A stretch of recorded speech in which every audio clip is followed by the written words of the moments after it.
तो वो भी ठीक ना है शादी की। तो एक बार पहले है रुक्मिणी को पूछते हैं, देवी रुक्मिणी ब्याह करोगी? ब्याह करोगी? हाँ। तो कन्हैया पसंद है? हाँ, दांती दांत चमक रहे महाराज, खुशी में ब्याह किए हैं।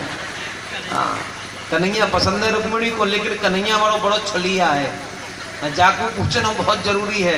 लाला कन्हैया ब्याह करेगो? हाँ।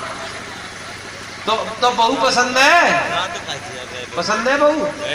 मियाँ बीबी राजी तो कहा करेंगे गुरु जी, हैं? तो फिर काय को देर करी जाए। पहले रुक्मिणी ने द्वारकाधीश के गले में माल्यार्पण किया।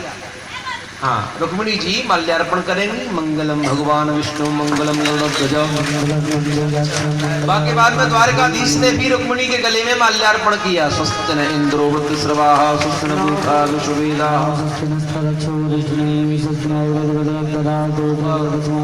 इस प्रकार से माल्यार्पण हुआ और अब तिवारी परिवार कन्यादान करेंगे, दोनों बैठ जाएंगे और शास्त्री जी हमारे पाठक जी